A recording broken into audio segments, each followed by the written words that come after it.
ஆந்திர மாநிலத்தில் YSR காங்கிரஸ் கட்சி ஆட்சியின் போது திருப்பதி கோவிலில் லட்டு தயாரிக்க பயன்படுத்தப்பட்ட நெய்யில் மீன் எண்ணெய், மாமிச கொழுப்பு ஆகியவை கலந்திருந்தது உண்மைதான் என கூறி ஆய்வக அறிக்கையை தெலுங்கு தேசம் கட்சி வெளியிட்டுள்ளது. கூடுதல் விவரங்களை செய்தியாளர் ராஜேஷ் வழங்க கேட்கலாம். ராஜேஷ் வணக்கம். இந்த அறிக்கை கூறுவது என்ன? முழு விவரங்கள். அகிலா வணக்கம்.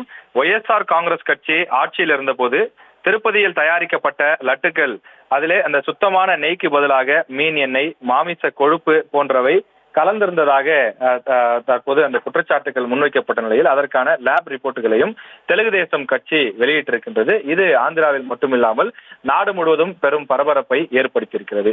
இந்த குற்றச்சாட்டுக்கு உடனடியாக YSR காங்கிரஸ் கட்சி சார்பில் கடுமையான மறுப்பு தெரிவிக்கப்பட்டதோடு மட்டுமில்லாமல் இது அரசியல் ரீதியாக வைக்கப்படும் குற்றச்சாட்டு எனவும், அதுபோன்று தாங்கள் எந்த விதமான விஷயங்களிலும் ஈடுபடவில்லை, சுத்தமான நெய் கொண்டுதான் இந்த லட்டுக்கள் தயாரிக்கப்பட்டது என்றும் அவர்கள் குறிப்பிட்டிருக்கிறார்கள். ஆனாலும் கூட இந்த குற்றச்சாட்டு என்பது ஆளும் கட்சியின் சார்பாக, அதாவது தெலுங்கு தேசம் கட்சியின் சார்பாக இது மிக தீவிரமாக முன்வைக்கப்பட்டு வருகின்றது.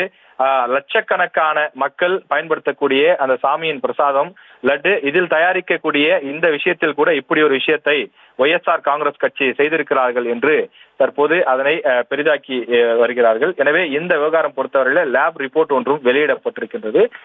YSR காங்கிரஸ் கட்சி சார்பில் இதற்கு எதிர்ப்பு தெரிவிப்பதோடு மட்டுமில்லாமல் இதை பொய் என்பதை நாங்கள் மக்கள் மன்றத்தில் நிரூபிப்போம் என்றும் அவர்கள் தெரிவித்திருக்கிறார்கள்.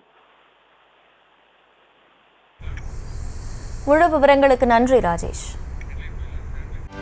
செய்திகளை உடனுக்குடனும் துல்லியமாகவும் தெரிந்து கொள்ள சப்ஸ்கிரைப் பண்ணுங்க.